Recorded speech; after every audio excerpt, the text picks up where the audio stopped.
My name is Christopher Molyneux. I'm on team here at Edinburgh Social Innovation Forum, the inaugural one. It's a pleasure to be with you here this evening. Tonight we're going to hear from non-profits, academics and businesses about potential and actualised solutions to the social problems that we see around us. We will exchange ideas, information and contacts with the aim of mutually supporting one another to make positive change. We're all interconnected.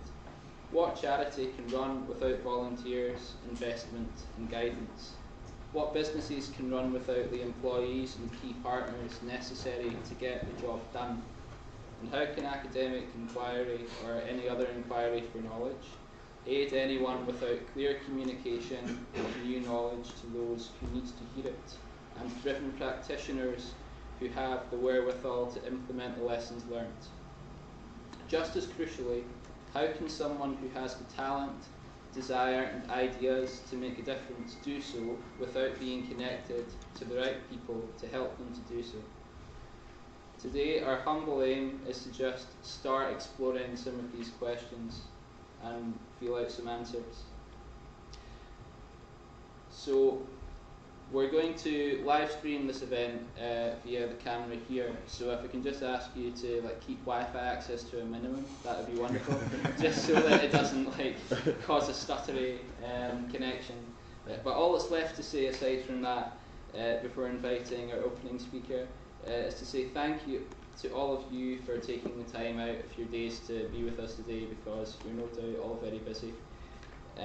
So without further ado, I would like to invite up to set the tone for the evening and opening remarks the founder of Edinburgh Students' Arts Festival, Briana, Pegado.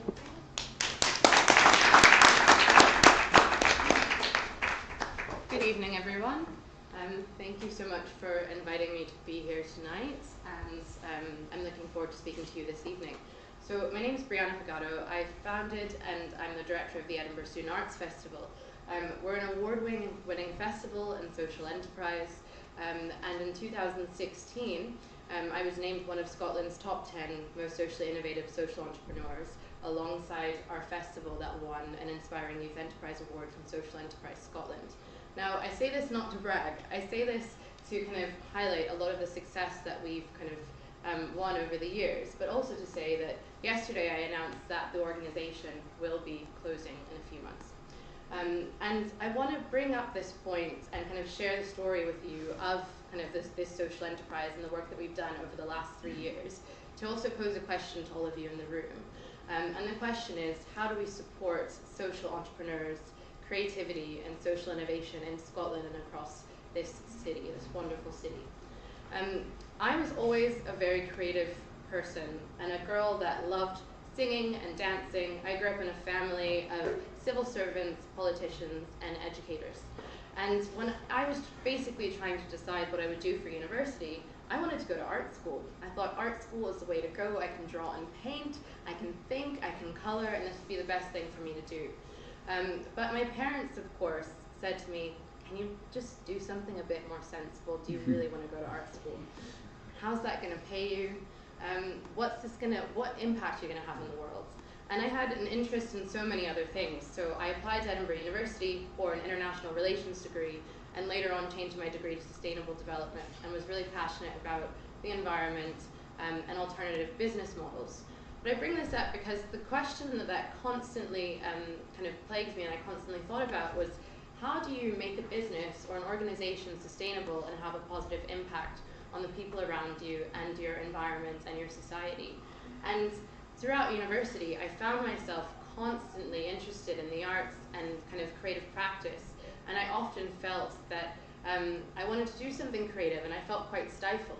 And in 2014, I was elected president of Edinburgh University Students Association, and became the director and founder, and kind of not founder, but the director and responsible for a company limited by guarantee and a charity that had a turnover of £10 million.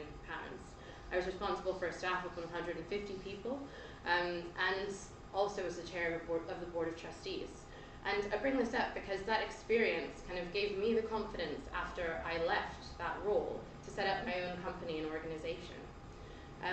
The festival had its roots in the city and in kind of the creativity of the city, but also had its roots in the kind of fact that Edinburgh University and the Edinburgh College of Art merged in 2012. Now, when I was campaigning for president across different university campuses and speaking to a lot of students, a lot of people started to speak to me about kind of wanting to bring the two communities together, and also speaking to me about wanting a kind of platform and a space to engage with the arts and to be creative, even though they didn't have a background in the arts. I fundamentally believe that creativity fosters social innovation, and we all wouldn't be here if we didn't think that. But how many people don't have access to be able to be creative, to try out something new, to paint, to draw, to do whatever they like? So the festival was born, and basically in its first year we supported 263 young people across the city, across all 5 universities and Edinburgh College, to come together to set something up for the first time. We got some funding from the University of Edinburgh, but more importantly the festival was curated, designed and run by students who were trying out skills for the first time. And after our first year's success, there was a question about what the future of this organization could be.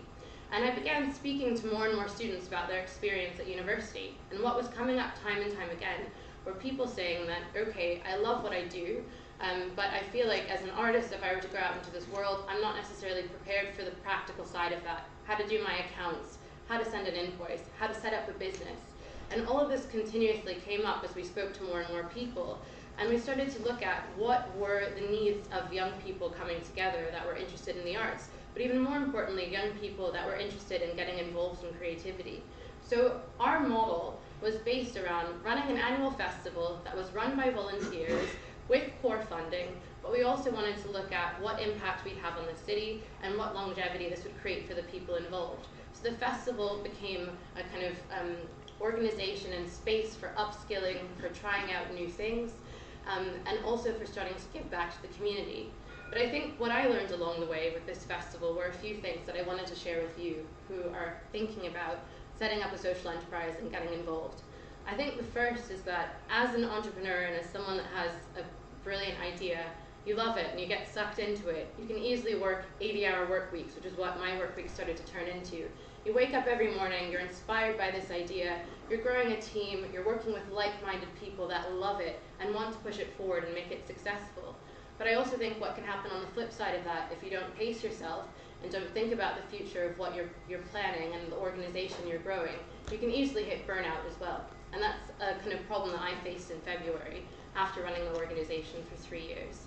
And I think something that also you should think about as you're running a social enterprise or kind of pursuing an idea is it is the people that you're working with and who you're involved with that keeps this going and growing. But it's also the context of the problem that you're trying to address.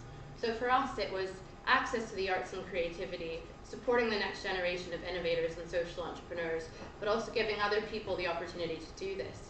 And this was happening in the background of massive public sector funding cuts, of cuts to the creative sector across Edinburgh, and less provision available to people from different backgrounds that didn't have access to this. Now, our original model was to run a festival that had hunters and customers coming to pay for ticket sales, to go to events, and we often ran up to 50 events across 11 venues in the city. By our 3rd year, that went up to even more. But what we learned after our 1st or 2nd year from trial and error was that the festival itself would not fund all of our activity. The festival showcased young and emerging talent, and in a city that has the Fringe and the International Festival every summer, people were not necessarily willing to pay the price point we needed to keep our activity going. So we flipped our model, and this is another thing to always remember. You can fail fast, you can make mistakes, you should constantly try things and work out different prototypes and models, but we had to flip ours. We thought our festival would fund our year-round activity of supporting people doing community work, and realized quite quickly that our year-round activity would need to fund the festival and subsidize the festival. So we started to kind of prototype different models. How could we run workshops? What sponsors could we engage with?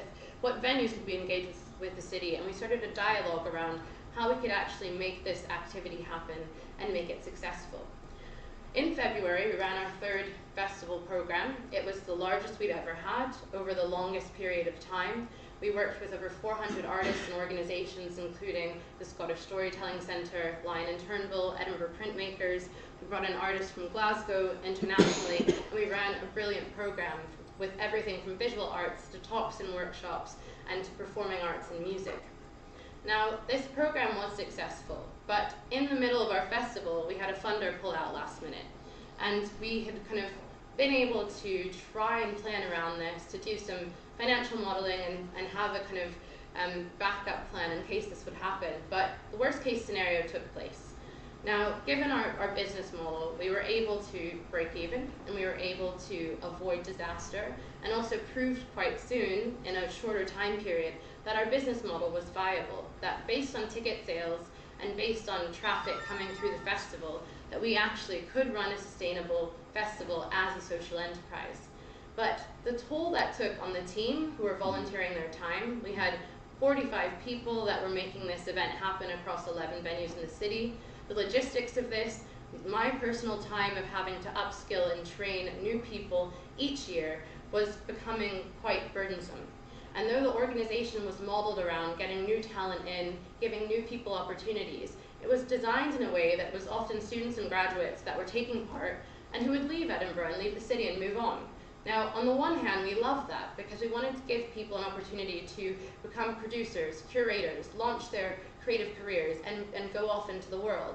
But by design, that was really having a negative impact on the longevity of the organization. And without core investment and core funding to make sure we could have full-time staff, to make sure that we could sustain the organization, it was actually becoming quite difficult to run. Now, why am I telling you all of this?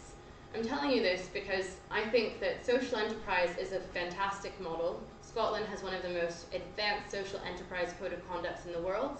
An event like this and other kind of networks and organizations that exist make Scotland a world leader in this business model. And there are other organizations tonight that you'll hear from and charities that really will prove the value of running an organization like this. But what I wanted to share with you today was to ask you to think about your idea, your business model and your team, but also what's your succession plan? If you're running an organization on volunteers, how do you keep them motivated? How do you keep them happy? How do you make sure that the social issue you'd like to impact, that you're actually having a direct impact on that? And I think as I reflect on all of the work that we've done supporting thousands of young people and also kind of contributing to the creative scene and the creative program and kind of the work that's out there in Scotland and in Edinburgh, my question to myself was, what population was I serving? And what purpose was the organization serving? Provided a great platform for young people, but how many people were being able to access the arts for the first time? What organizations could we have worked with that would have made this have a larger impact? What funds could we have tapped into and pitches that we could have made to make this even bigger? And how could we have grown and scaled the organization to have longevity in the future? Now, it's not the end of the festival. I'm taking a year off, and I'm going to look at other ways that we can find investment and other models, or maybe a different structure entirely to make an impact. But the work that I've done has allowed me to partner with organizations like the National Theatre of Scotland and the Fringe, and my work will continue to sort of research what that impact could be for young people across Scotland over the next year, for the Year of Young People. But I just want to say that social enterprise is always a great model and a great outlet and avenue, but just think about how you're going to implement it and work with wonderful people and you won't be disappointed. So thank you.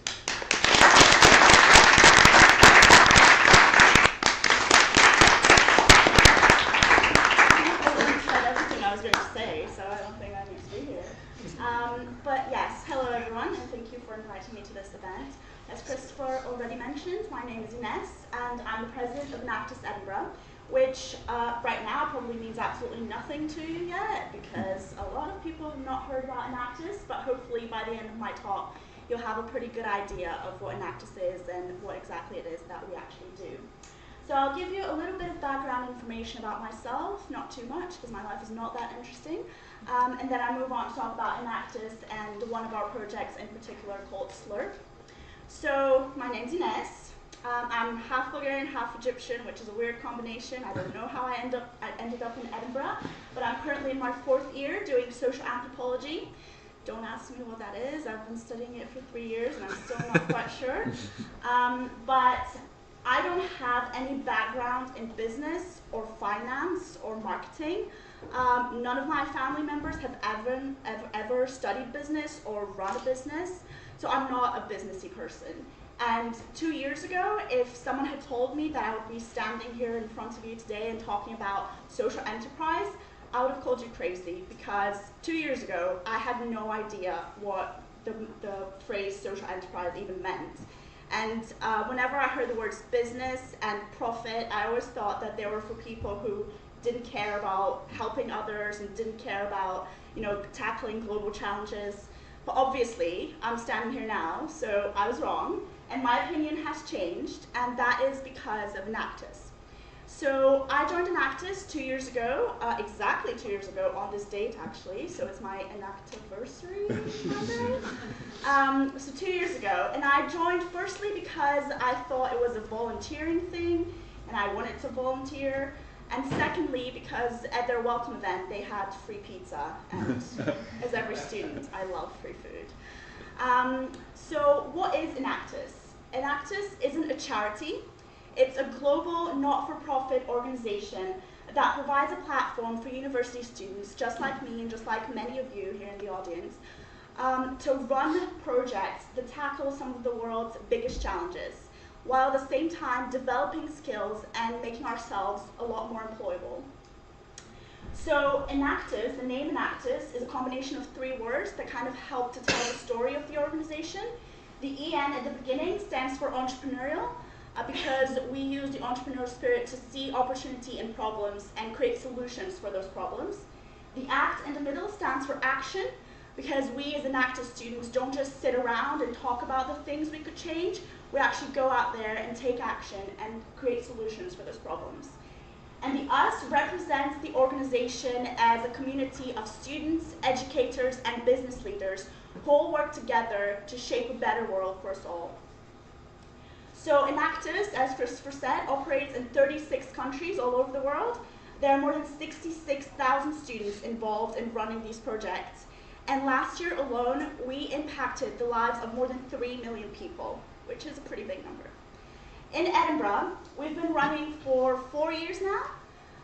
We have 7 social enterprises. 3 of them are local ones based in Edinburgh, tackling things like homelessness, unemployment, and gender inequality. And the other 4 are international ones based in the Dominican Republic, Malawi, Morocco, and India. So Enactus is basically a student society for students to run social enterprises. That's the most simple way in which I can explain Enactus. There's just so much more to it.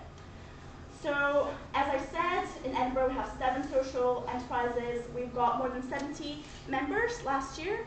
And this year we're hoping to expand that and have a lot more people join. So if you're a student at the University of Edinburgh, come speak to me later. So in Enactus, we don't believe in just handing money to people and hoping that that solves the problem, because we all know that that doesn't work most of the time. We believe in empowerment. Enactus is all about empowering people to improve their livelihoods and to improve their communities in an economically, socially, and environmentally sustainable way. So how do we actually do that? To explain that, I'll tell you a little bit more about one of our projects in particular called Slurp. It's actually our most established project. So we all know that homelessness is a pretty big issue in Edinburgh. And if you don't know that, your task for today is to walk along Princess Street or Nicholson Street and count how many homeless people you see, because it'll be a pretty big number. And if you don't like walking, just Google a statistic and you'll find out. So 3 years ago, we partnered with the Rock Trust, which is a charity based in Edinburgh. It's one of the most established charities tackling homelessness. So we partnered with them and we conducted interviews and needs assessment with their service users, who are all young homeless adults or young adults at risk of homelessness. And we found out that a direct barrier for them to enter employment is either lack of experience or skills, or the lack of finances to purchase something as simple as appropriate clothes for a job interview. So we developed a program that would tackle these issues and would provide a work experience for these young adults to actually be able to enter the workforce. And we did that in a really simple way that also works quite well. So Slurp is very simple but very effective. We do that by running soup stalls at our university campus. So with the help of the Rock Trust, we identify young homeless adults who will be willing and interested in working with us. We train them how to make and sell healthy and delicious, hopefully, soup, and then sell it on the university campus. And we do that twice a week. So they gain experience, work experience and skills in customer service, sales, and marketing. And as the weeks go on and their confidence grows and their experience grows, they take on a lot more of the workload on running Slurp. So they take ownership of the business and they take ownership of the operations of the business. So we have been running, as I said, for 3 years. And in the 3 years that we have been doing Slurp, we have worked with 12 people. 10 of those people are now in employment and stable accommodation. And the last 2 that we worked with last semester, we are now supporting in getting qualifications in childcare. So in addition to gaining work experience and skills, we also provide each of our beneficiaries with a grant. So all of the profits from the soup sales go towards funding different qualifications for them. And in addition to that, we also organize different employability workshops on things like CV and cover letter writing, interview practice, and job applications with the help of the university's career service and some of our sponsor companies like EY and Enterprise Rent-A-Car. So we have a social aspect, but we also have an environmental aspect. Since 6 months ago, for 6 months now, we have partnered with Tesco's initiative Fair Share. And what that means is that we get access to surplus food that would otherwise go to waste, and we use that food, which is perfectly edible, to make our soup, which means that we keep our costs low and our profits high. So we can then give more money in the forms of a grant to our beneficiaries. So in the last 3 years, we have been running Slurp in a pretty small scale. We've only worked with 12 people so far, and we only run our soup stalls twice a week. And that's because over the years, we wanted to develop a model that really works, both for the profitability of the company, but for our beneficiaries as well, and for their development. And we're now at the stage where we can confidently say that our model does work, and we are ready to scale up. We recently got funding from the Ford Company Fund, and a few days ago actually, we found out that this week will be one of 3 social enterprises to pitch again in front of Ford for the opportunity to win £25,000 in funding, which will really help us scale Slurp and impact the lives of even more young people. So that's about Enactus, pretty much. That's about Slurp. If you're interested in finding out more about the different projects that we have, please come and speak to me later. I'll probably be somewhere close to the free drinks and food over there. So yeah, and I'd like to end on a question. When I joined Enactus 2 years ago, in my first week, the president at the time asked me that question, and it really made a big impact on me, and it got me thinking that university is not just about going to lectures once in a while and then getting a degree after 4 years, but that you could really make a difference, no matter how big or small that difference is. So that question was, what happened during your time at university that wouldn't have happened if you weren't there? Thank you.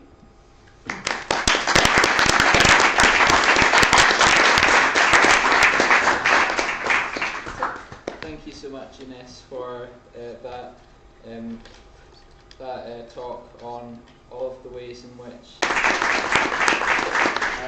Thank you, really, guys, and thanks, Chris, for inviting me. One of the things that kind of really stands out is that when I was in University of Glasgow, when I left about 5 years ago, there would have been none of this. I don't think. Maybe there would have been. The Enactus people will probably tell me there was 10-year relationship there with the University of Glasgow, but I certainly didn't tap into it, because I think Scotland in particular, as Briana was saying, is very, very conducive to the collaborative sort of business networks and the support for social enterprise based on the values that Scotland, I think, has culturally. And it's amazing to see so many people turn out to talk about social entrepreneurship, social innovation, all that sort of stuff. And for me, it's remarkably, I'm proud that 5 years after leaving university, you can now drink a beer that you can get kind of quite freely. It's quite widely available. That is a social enterprise product, and it's one that I sort of dreamt out of the air, if you like. But the story of that, I think, is actually quite rooted in my university experience. I don't think they do this anymore, but when I went in, as 2008, I went into university, and it was tenants for £1 in the university bar. You can tell me whether or not they still do that, but I think that was kind of a bet. They were saying if we get them in young, they'll stay there. So £1 pints were my thing, until I realised that there was a massive sort of booming craft beer industry. You've got the likes of Brewdog, you've got I suppose Ines and Gun, all these other types of things, and then even more across the UK. And as I got a wee bit older, a wee bit wiser, maybe got a wee bit more money, I started to experiment with those things. But the real sort of story starts when I went to Nepal. We had a student volunteer organisation that did international development work, and I went to a small community in a place called Chitwan to do some education and construction projects, and I did what everybody said don't do. All the doctors, all the books, all the Foreign Office advice, and I drank the local water. Okay, I got quite sick, and I didn't get as sick as I did until I came home, and it was fine because I went to the doctor.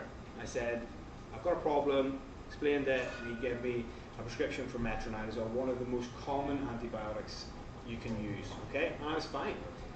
And then it got me thinking, the injustice of that I left. I was born here. I was born with the NHS. I didn't make it.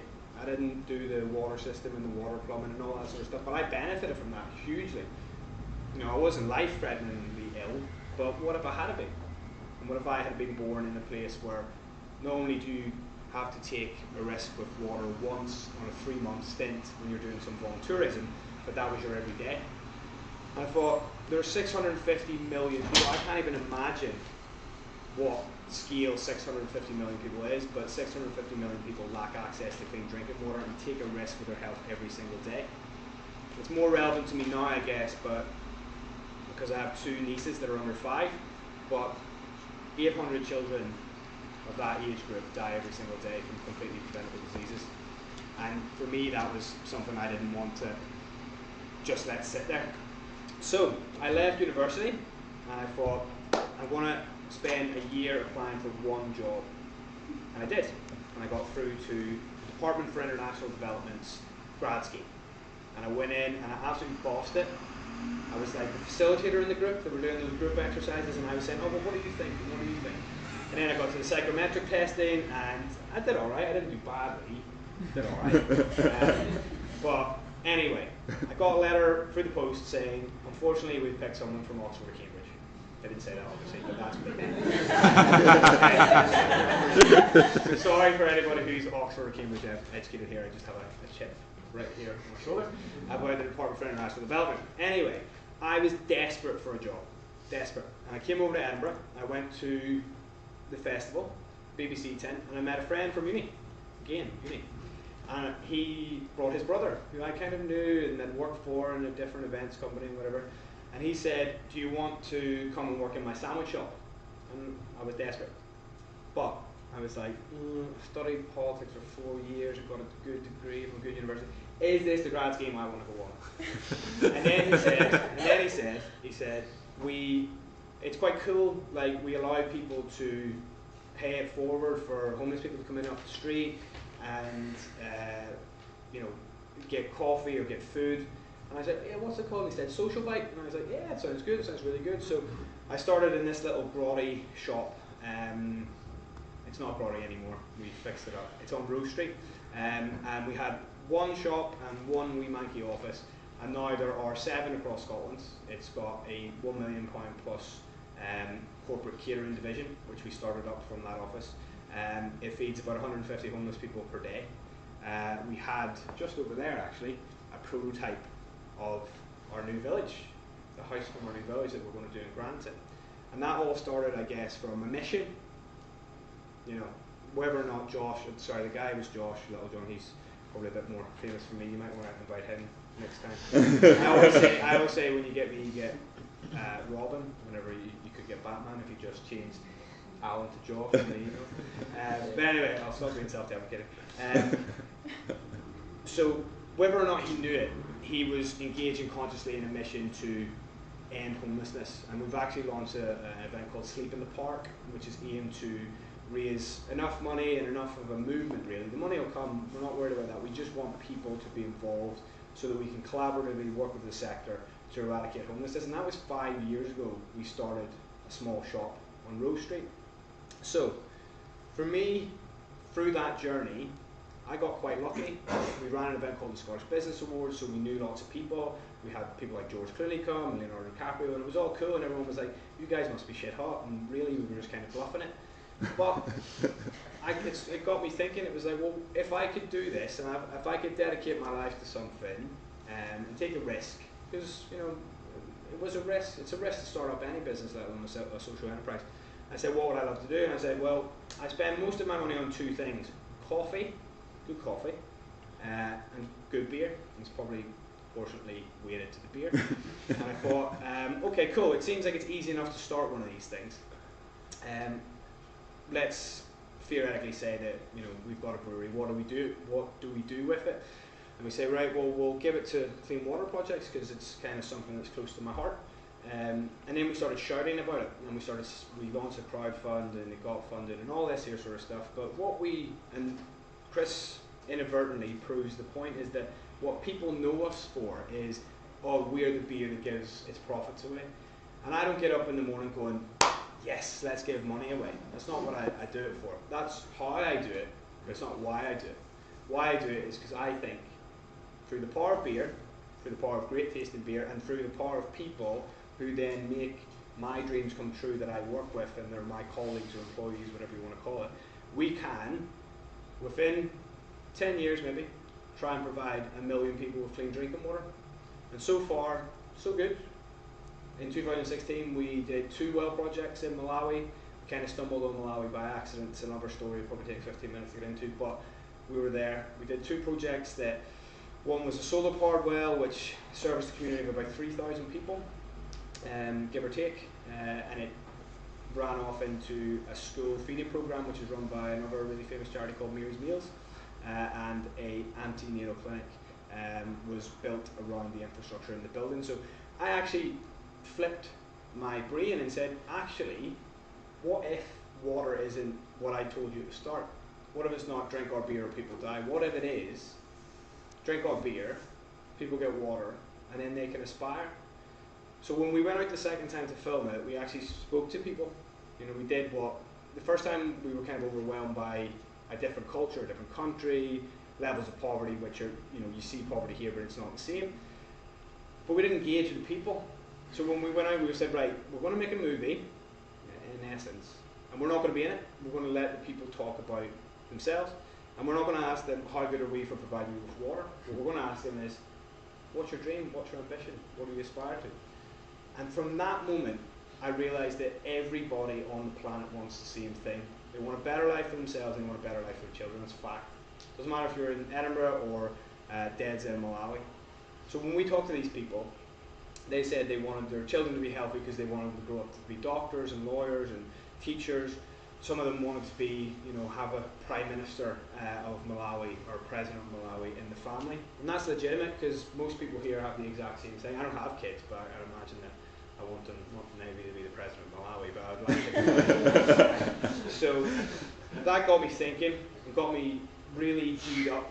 I mean, I was inspired enough to do everything, but by hook or by crook in 2017, because we are now available in one supermarket called Asda.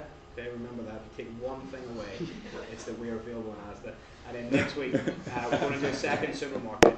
We've got lots of stockists, we've got lots of in Edinburgh, Glasgow, whatever. We grew a business, which is difficult and it's hard.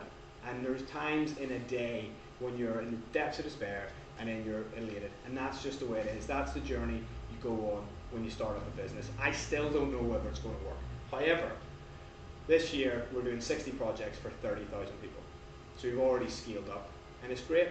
And I heard there was no sound tonight, which is a bummer, but we'll send a link, hopefully to Chris, who can send out to show you the video that we made about the people and whatever, to sort of celebrate that. And I'm going to leave you with this, and I don't know how difficult it is to sort of swallow, but there's a calculated risk, I think personally, existentially. When I started Brewgooder, I thought, you know what, I've built up a network, I've done these awards, and I could go off and I could get a corporate job and I could enjoy it and I could have a nice enough life, or I could take a risk, okay? And the risk is, you start a company that tries to provide 1 million people clean drinking water. So, 2 outcomes. You do what we've done, and we've maybe got 40,000 people worth, and that's an insane number. 60 projects that we've funded from the sale of beer. And what if it were to go into liquidation, tomorrow? You go, well, you know what, I'll still probably try for that corporate job or try for something that I could get away with, and I might not be super duper happy because I've just had a failed company, but I'll get on, I'll live. But what if it does work out? What if you do manage to learn the lessons quickly, you do manage to build a team around you that actually want to do the same thing you do, and by steps it starts to bring hundreds of thousands of people clean drinking water? That to me is a calculated risk that I take every single day. I love it because you don't know what's on the end of it, but it's the thing that keeps me going. And there's enough talent and enough energy and enough enthusiasm and enough resource in this room for the students and maybe the mature students to take that risk. And all I can say is I don't think, even in the most despairing times, I've ever regretted it. And if any of you guys do too, I don't think you will. So thank you very much.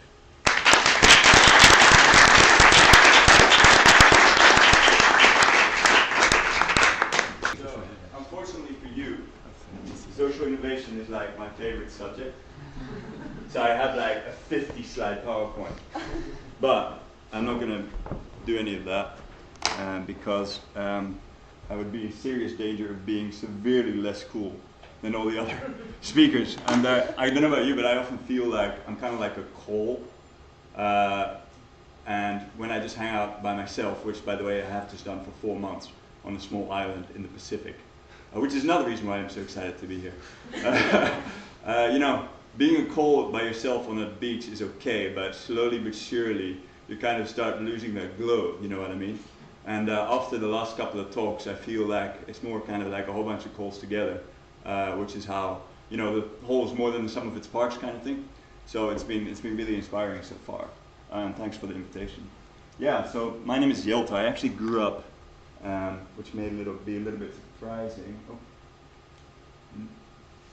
And I'm really good with IT. Should we try? Yeah. Downwards. Yeah, so if you go down. That, yes. Yeah. Alright, I actually grew up here. Actually, I spent most of my life in this desert. It's called the Kalahari Desert. I grew up what's called off-grid, which is a slang way of saying nowhere near a transmission or distribution power system. This is Botswana. My parents were in the habit of starting hospitals in the middle of nowhere if they had anything to say about it. And they would move every 3 or so years, but I spent most of my life in rural Africa. So I grew up off-grid. A lot of the problems that Alan talked about and being shocked, where is he? He's left already. Good for him. Anyway, about not actually being able to trust the taps around you, and actually thinking before you just drink from a tap, or thinking quite hard before you just sip water that you see lying around. It's easy to talk about, but it's actually quite a significant difference in terms of sort of how you live your life. Water being sort of quite an important thing. Then if you can just spill water and drink it without even thinking about it. So anyway, so that's where I grew up, and I definitely saw firsthand, from a very young age, the power of renewables and energy, especially in remote villages. One single solar panel can make a hell of a lot of difference. And again, it's something that we take for granted here, but actually there's a really strong relationship between energy and the sort of economic activities that people get to engage in. It sort of provides a hard cap, if you know what I mean. You're actually precluded from engaging in a lot of activities, again, that most Westerners take for granted if you don't have power. Now, an amazing 15% of the world doesn't have any access to electricity. Now, you may think 15%, that actually sounds like we're doing pretty well. But remember, that doesn't mean that 85% has the luxury of just flipping a switch, because many, many people don't have what's called firm connections. Can you imagine starting I don't know, what's your favorite kind of industry, sir? Are you into paper, making paper? Or anything? Pardon? I'll make paper in my class. Oh, great, okay, let's go for that. Imagine trying to start a paper factory, or name anything, in a major African city. Now, in the average major African city, you're not going to be able to predict if you're going to have power the next day. You're not going to predict voltage. You're not going to be able to predict whether you can switch any of your machines on or off or what have you. Can you imagine just how difficult that makes? Yeah, it's pretty freaking tricky. Anyway, so that's that, but that's all pretty obvious, I'm sure. Then, here's a boring graph of the situation. Then I end up here, a little bit different. Or maybe I'll provide you a little bit of, is this a laser pointer too? Cool. Maybe I'll help you a little bit to locate you. So south is that way. Oh, fine, we'll take this one. South is that way, that way, that way, that way, and that way. So hopefully that helps pin it down a little bit for you. Any ideas? So this is pretty close to the North Pole. So I did skip a little bit, but basically I ended up spending a lot of time in this little hut here. In fact, I was about to say 7 years, but it was actually 7 field seasons. So after Kalahari, I end up here. So every April, the same time of year, I end up here. Year after year after year for 7 years. And this is the edge of the Greenlandic ice sheet. So that's 3,000 miles of ice. So I worked for NASA, the U.S. Space Agency, for about a decade, studying climate, stuff, carbon cycling. And that was quite a profound experience. I'd like to think that actually experiencing climate change yourself really, really, really makes you believe it. Because I think believe in it, become a non-skeptic. Because, it's in a way climate change is kind of acting too slowly. You know what I mean? What I mean with that is the impact of everyone's emissions, and emissions are kind of an unwanted byproduct from economic activities. That's one way to think about it. It's still pretty distant. You know what I mean? And so you can kind of get away with it. You can easily fool yourself. That was a little bit tricky here because I went back, like I said, to this little hut year after year, and my job, by the way, was actually mapping these rocks, and that was very frustrating because every year that I came back, the size of my field area had like tripled because all this stuff was melting, which is very cumbersome because every time I was like, okay, finally I'm going to be done, finally I can focus on collecting the samples, it'd be like, where the hell did all these rocks come from? Oh, we just like lost another mile of ice, great, I'm going to have to like stay in this hut for another month. You get the kind of picture. So, and actually I was the first upright walking hominid that ever saw these rocks, which is partly why, I'm not a great geologist or anything, but that's, probably the only reason I found anything worth publishing is just because I was the only guy that was unlucky enough to actually be there. So anyway, so I grew up off grid. I spent 7 years doing research, and I was like, full-time research definitely wasn't the thing for me. I don't know about you, but I think that as humans, you really are setting yourself up for trouble if you choose a line of work where the actual impacts of what you do on a daily basis, brewing beer or milking clients out of their hard-won pension plans and investing it in coal companies, if you end up not actually seeing the positive impacts of what you're spending your lifeblood doing, reflected back at you, as it were. And I found that in science that was kind of the situation. This was also around the time, this was in the US, I don't know if I mentioned that, that I was based when I was in this little hut. It was also around the time that climate change was becoming increasingly controversialized. So I felt kind of like a disconnect. I can spend my whole life, publishing a whole bunch, an increasing pile of, unread, dust collecting manuscripts, and basically have no impact whatsoever on policy or on, on behavior change or any of that stuff. And it wasn't really a good recipe, at least for my sort of state of happiness, let me put it that way. So after this, I decided to take a break from academia, and I ended up, I actually ended up in California's largest Indian reservation, place called Puka, where initially I got a job as a whitewater rafting guide, but pretty soon ended up being involved in developing a few renewables projects. And these renewables projects, you know, I'd never thought, if there's one thing I would never have even put on my horizon, on my radar screen, it was anything to do with business, including social entrepreneurship. Like, I think it was Briana who said she didn't even think about social entrepreneurship. I was in exactly the same boat 5 or 6 years ago. But anyway, so, you know, installed a few solar panels, small hydro scheme, and I was like, whoa, this is actually like having a really material impact on the people here, you know? They can actually start doing stuff that wasn't possible before. And it like opened up this whole world. So I started thinking about it as a business model. I'm going to speed up a little bit because I feel like maybe I'm dragging on a little bit. So I was like, this is pretty great. This sounds like, this might kind of be like riding a bicycle. You know, riding a bicycle is one of those things, I find it hard to actually think of downsides. I find it hard to think of negative externalities around riding a bicycle. But I actually find it quite difficult to think of things like riding a bicycle where you can't come up with some kind of devil's advocate thing.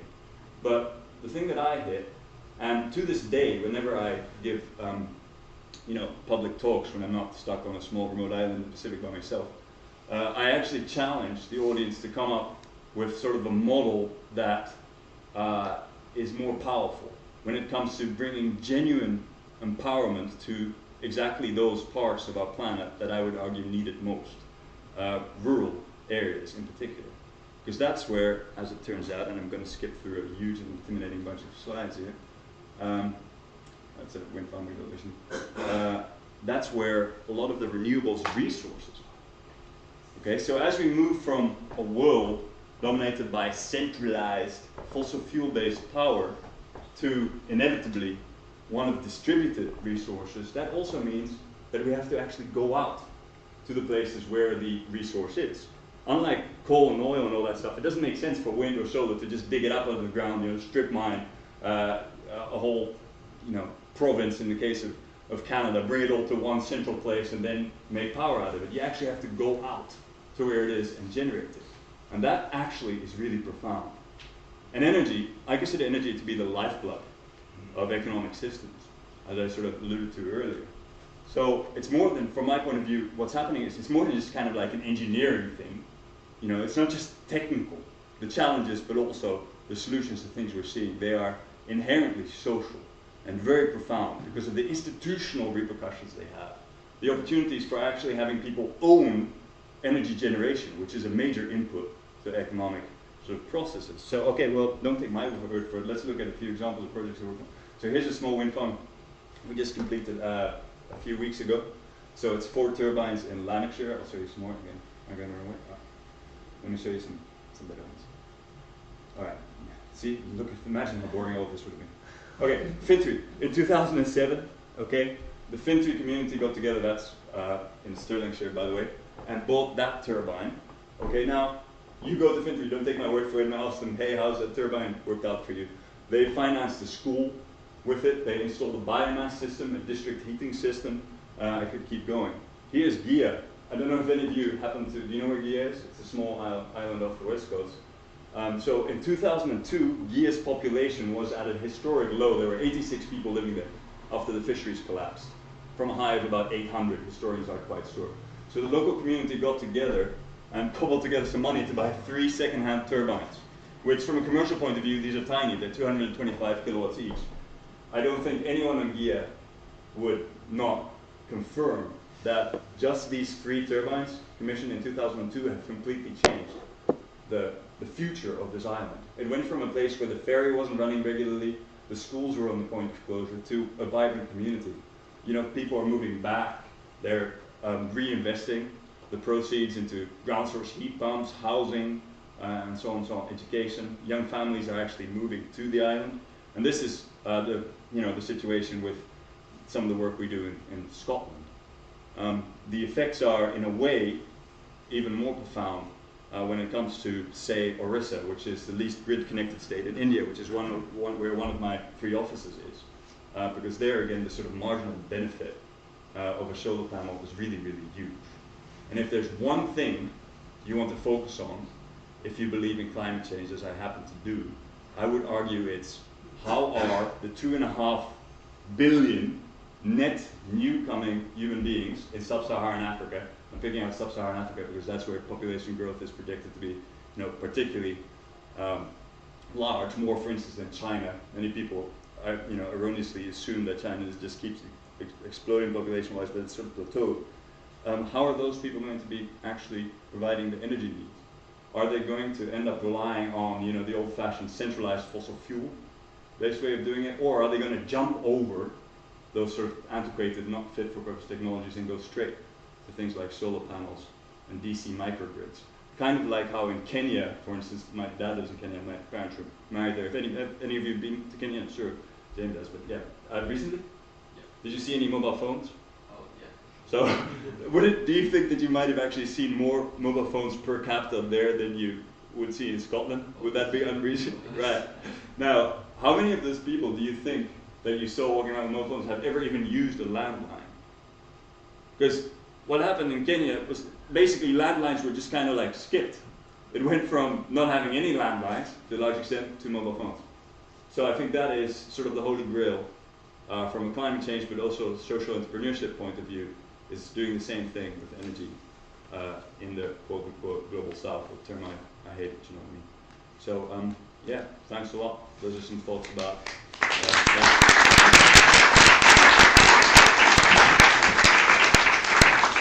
Thank you very much, Yelta, for that different and engaging presentation regarding the work that you know.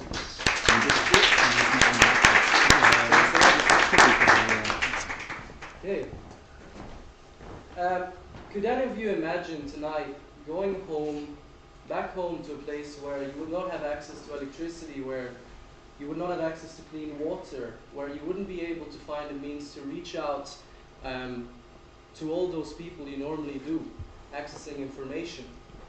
El-Peace means hope, and it is a non-profit we have founded around a year ago that focuses on providing solar-powered infrastructure to off-grid areas all around the world. Try to use solar power as a means to provide the most essential services to people who don't have those services. And there's a specific focus on refugee camps, as Chris mentioned. There are more than 65 million displaced people in the world today. And it all started just over 2 years ago, actually, in 2015, the summer of 2015, when Alexandros, my friend who's sitting over there, was volunteering on the Isle of Samos. It was the peak of the refugee influx in Greece, volunteering for a marine conservation NGO. And he was getting approached by many young refugees, people who had just crossed the Aegean Sea in a bid to flee, flee war back home, essentially. And they were asking to have their phones charged, something which I'm sure most of us will take for granted, but if you can imagine leaving behind everything you've ever known, like many of those people will have done, and you imagine that you would have only one way to, for example, find out where you are in the world by using your GPS, or one way to transfer money or access any sort of information, then your phone becomes something really important, something which is almost a lifeline to you. And it was only when we really saw firsthand the extent that people were going to have their phones charged, that we knew we had to come up with some sort of solution. I mean, from people hacking into light poles to cramming over a singular plug just to get your phone charged, led to us really brainstorming, and a few months later coming up with the Solar Hub. So the Solar Hub is a solar-powered charging station which, powered by the sun, can charge 3,600 phones every single month, and was made possible actually by working very closely with the chaplaincy here in Edinburgh.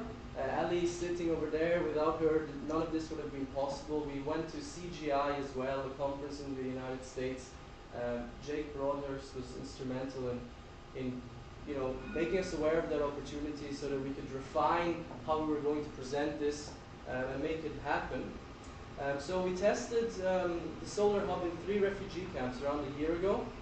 So the first installation was in June 2016, so it's really humbling to actually stand in front of you here today and talk to you and share the story when it was so recent. We use this as an opportunity to generate validated learning and really speak to people in the camps as well to really find out what other needs were present. You know, the situation back then was very poor in terms of infrastructure. Most of the camps were completely unelectrified. You see people making fires to stay warm, no access to healthcare, education, you know, none of these basic essential services essentially you would expect from your life.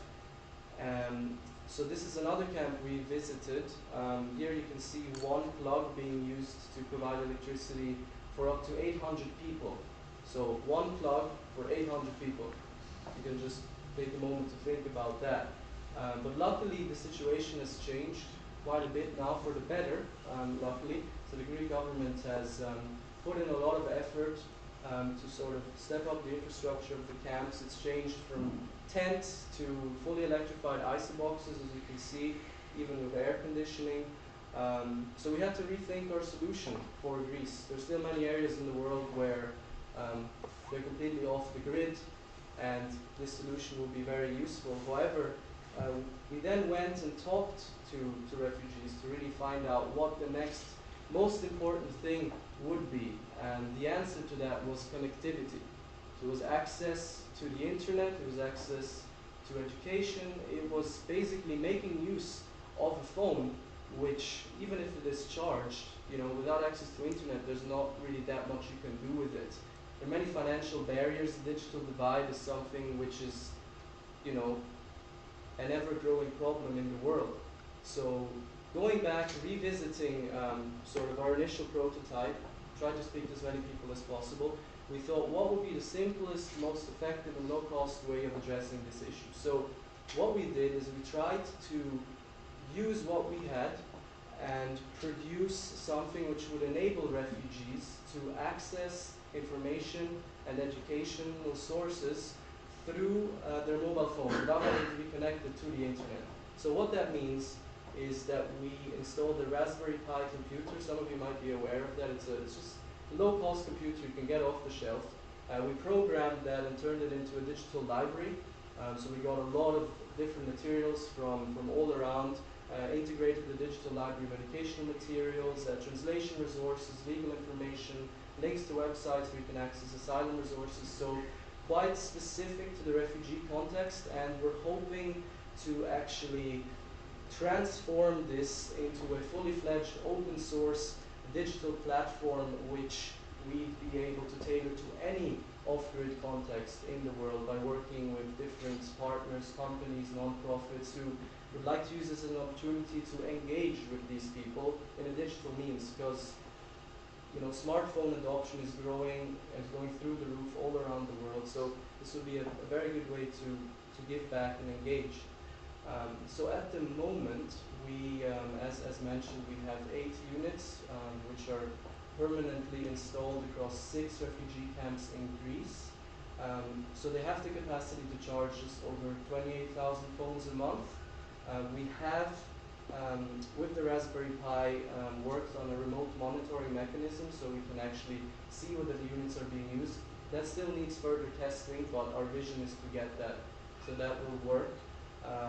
We will be going to Serbia at the beginning of October, so it's exciting that other governments and people are starting to appreciate that this solution can work in various different contexts as well. So it's really exciting stuff. However, our greater vision, as mentioned previously, is to really become a leading provider of solar infrastructure for refugee camps themselves. As mentioned previously, there are over 65 million people in the world who still live in off-grid scenarios. So in order to address that, we try to think of a new concept we could develop, something which would help us maximize our impact, not only in the refugee setting in Europe, but potentially in areas around the world where, as Mahon mentioned previously, the water quality would be very bad. So we have designed a new prototype, which is called Swapsy. So it stands for Solar Water Alternative Purifier and Charging System. So what this does is, apart from charging phones, will enable people to access a source of filtered water. So this unit itself would be filtering up to 300 liters of water per day. It comes with a turbidity and sediment filter, so it takes out the majority of the silt, the clay particles. Wouldn't be turning mud into crystal clean water, but there are many places in the world which have access to water but don't necessarily have the best drinking water quality. Furthermore, the antimicrobial ultrafiltration membrane will take care of the sort of bacterial elements that may be found in the water, and of course, as you can see there, we're still incorporating the mobile charging element in the Raspberry Pi, as well as an LED light there so that we can operate it at night. So all well and good, but where are we heading next? So I talked about Serbia, I talked about the new unit development. Our future, we started as students, we just sort of with the same simple intention of starting a project and making a positive impact, going beyond our lectures and doing something out in the real world. However, this project has really outgrown us, sort of without the help of an amazing team, friends, family, support of the university. This could have never happened. So, you know, we're in our 4th year now. We're about to leave next year. Briana spoke about how a university can be quite difficult to maintain things over a long run, but since the momentum has reached this stage, we're wanting to turn it into a non-profit organization to really ensure that it can run over the next, you know, many years to come.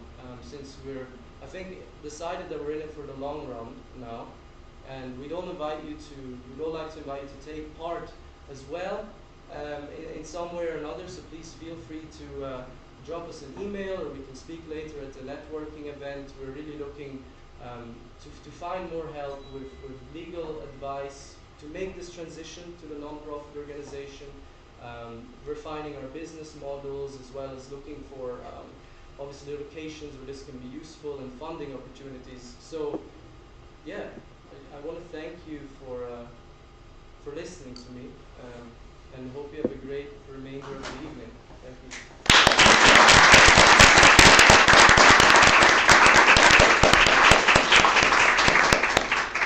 Thank you very much.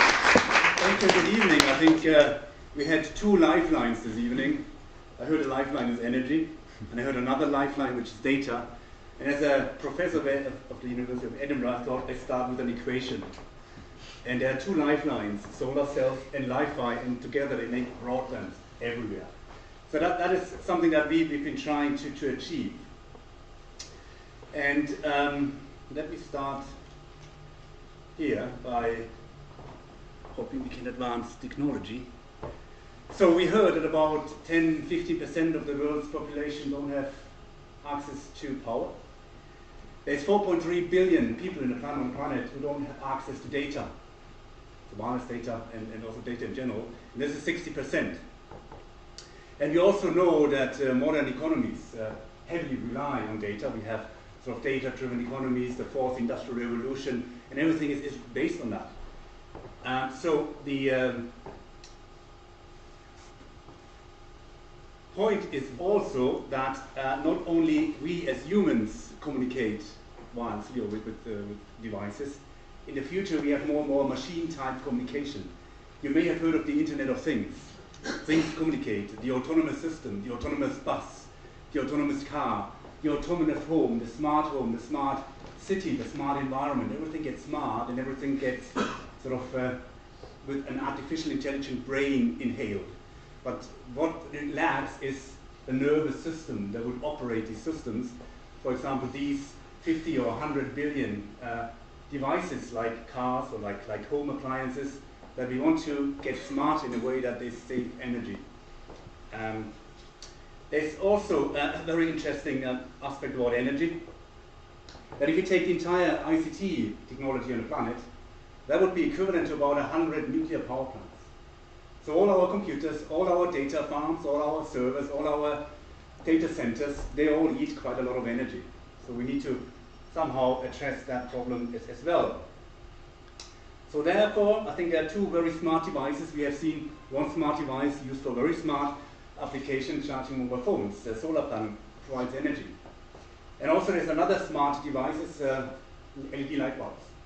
So you know the incandescent light bulb is there, provides light, but it produces 98% of energy, of heat from the energy being provided, and 2% lighting. So these are the two central components that have been keeping me busy the last 15 years of my researcher's life, in a sense that we've turned these into data communication devices. So LEDs for broadband, wireless provision at home and streets, and recently, the last 3-4 years, solar panels as additional data receivers and high speed. So what does it mean? So what we basically do is we have LEDs and we have solar panels and we have some digital content that we send over a power line to the LED in the box, and then we encode the LED, and the LED is an electronic device. So we can change the intensity very rapidly in a way we can't sort of see it with our human eyes, but it conveys information, digital information. And then we have a detector, a solar panel. It basically takes photons from the environment and converts the photon into energy, electrical energy. But if the flux of photons varies, according to a binary data stream, the harvested energy also varies. And that variation in the harvested energy is data. So we can use that device to receive data. And we can turn every LED into a high-speed data transmitter. And that's what we've done. And this is old. This is 2011. It's where I coined Li-Fi here in Edinburgh at TED Global. So where we took an IKEA lamp. So it's always good things, I believe, always start simple. Take IKEA, take a lamp, strip out the incandescent light bulb, put in an LED light bulb, connect it to a server, and stream data from that light, and then you see the video on the screen. That was the first element of our research, and then we have taken the sort of reciprocal thing on the other end, using solar panel cells. But we heard Kenya, everyone has a mobile phone, at least one. So the mobile phone has become a utility like electricity, like water. It is one of our fundamental utilities. When we go somewhere, we want to be connected first before we get the lights on. So the mobile phone, maybe some of you don't know that, the first one, you may have not seen it, the brick. How many services do you think that phone provided? One. Who says one? Who says two? Why two? Probably recording stuff as well, apart from... Yeah, almost. So it's mobile telephony, but also SMS. So you could do SMS very early on. There's been an engineering bug. And now the smartphone can do how many devices, how many services? Hundreds, maybe, yeah? Yeah. So what we want to look at is the light bulb. So how many services does a light bulb provide? Two, heat and light. And so what is the future, and this is the company I founded, Pure Li-Fi, is heading, and you can buy these lights on the planet. We turn this into a computer with storage, with a microprocessor, with a digital signal processor, and use the LEDs as antennas, light antennas. And now imagine your educational programs coming out of every light bulb in a refugee camp. So you can store all the content on the light bulb. So we turn a light bulb into a multifunctional device that could monitor humans in a building, that could provide localized information, can provide security, enhance security, and in fact, provide hundreds and thousands of services. So the iPhone is out, the iLight is in. That's where I think the trend is going, and that would allow us to try this sort of new economies. And then we've taken the solar panel here at Global in 2015. You see a solar panel here, it's off the shelf, providing energy. We've shown that here with that little instrument is energy. There's this light provided sort of data and light to that solar panel, and we streamed again a video, but this time received by an off-the-shelf solar panel, 50 megabit. And we have now driven that data rate to 500 megabit from a solar panel. That's our latest results, and I think another world record we achieved recently with good devices from a research lab in Germany. So I'm going backwards, let's go forward. So the idea is, as you see, charging sometimes is a problem. We can use the sun to charge a device, but also we can use lights like these to charge, help charging. That's a function we have seen. We could provide power, but what we have added is another switch, because data is the second, I would argue, the more important utility. We turn on the Wi-Fi switch and then we provide data and light at the same time. And now, this is good for the Internet of Things. So you could put a Wi-Fi transceiver into this chair and make that chair intelligent. It can connect to the lighting environment. So you can then monitor, is somebody sitting there, how often, and so on. You could do smart things. But the rural divide, the digital divide, is one of the major problems, as I started at the beginning. And this is a remote hut, not in Greenland or wherever, it's maybe Scotland. And I know I talk to people in the Highlands, they get data rates in the region of 1-2 megabit. That's what they get in a modern society like this one. It's really, really at a very low rate. So the idea, what we want to put forward, and we want to run a pilot, we are talking to the Scottish government about that, use that solar roof, obviously, to power the house from the sun. You take the classic use case, but then we put somewhere there at the far end a laser pointer like this one, a little bit more powerful than this one, and we point the laser to the roof, and the laser provides data to the roof, and the roof would capture the information and then would decode. And that's why we can then provide the utility of high-speed data to that remote hut. And we are working with an NGO and to get that out also into developing countries. As we believe you don't need to have drones, you don't need to have balloons, you don't need all this expensive stuff, you can do it very simply. And the good thing is, in a classic, what is called free space optical system, you will need to point your laser pointer into a receiver which is the size of a 10 centimeter square circle. And this time you really don't have to point, use tracking algorithms to do that. You can hit the roof anywhere and you would capture the data. And that's why it's cheaper, simpler, and more affordable. But not only that, it is getting also transparent solar cells like these ones. Your windows in the future could be harvesting the energy from the sun. At the same time, the window could be the antenna for your data you get from the street light. And then also street furniture, getting city smart. You get solar panels there, and then you provide information and shift information around in a smart city environment.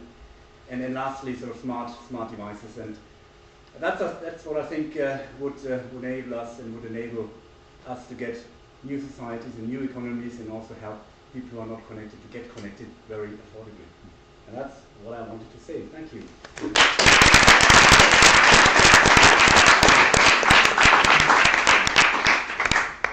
Doesn't really seem in keeping with what's going on today, so instead I'll tell you a story.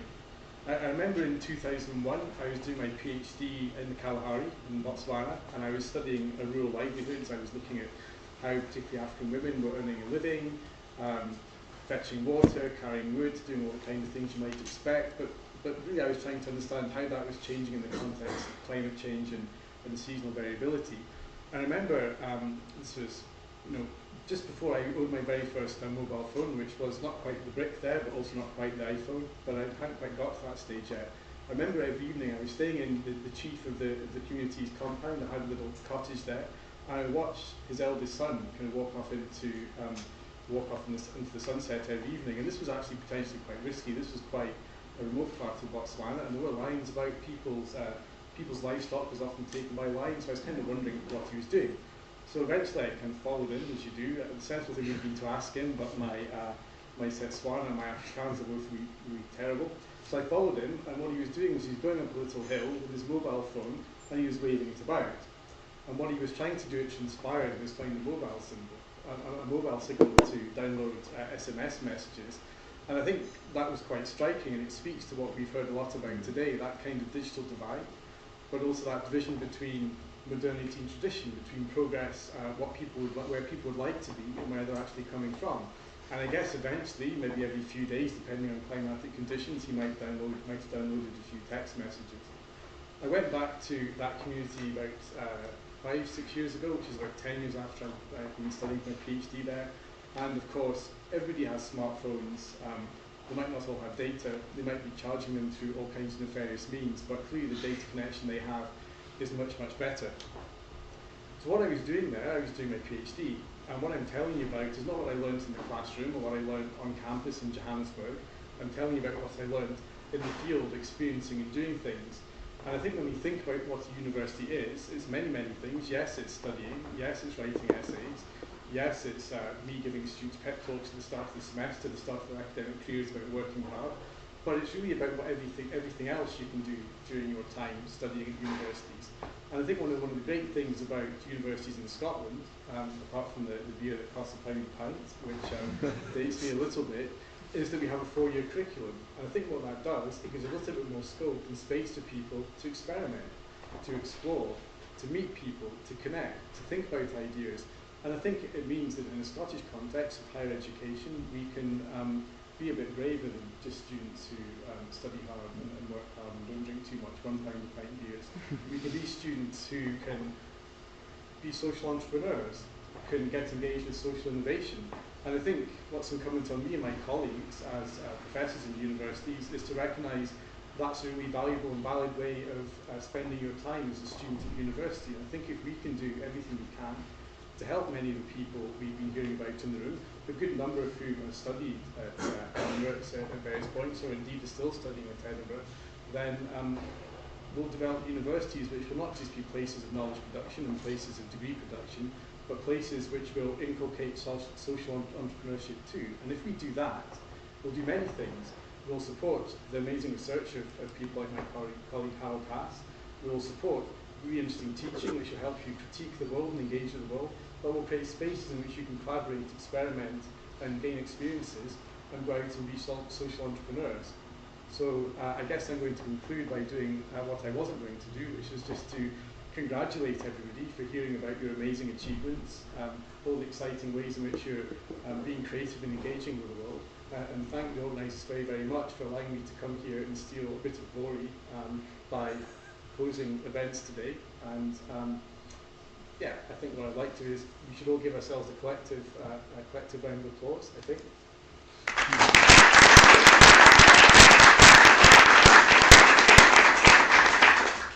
So you've had your collective round of applause, so I guess you can study, you can step out of the classroom, you can engage, you can learn from each other.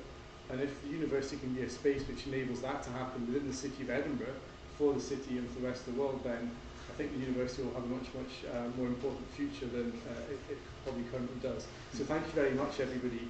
I believe there's networking, and I suspect free wine, and I have the impression that free wine and cheap beer does seem to be what fuels quite a lot of innovation and entrepreneurship that goes on in universities. So I suspect we go next door now. But thank you very much. Thank you.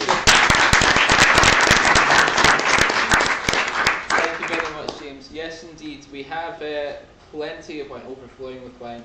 We have beer very kindly provided by Brewgooder, and we have cake. Lots of cake. We have enough cake for at least 2 slices per person. Yeah, so if you want to take any home, then by all means, feel free to provide you with something to do that. So yeah, please join us if you can. Stick around for the next 20-25 minutes. In the back room there should be some tables set out with snacks and cakes.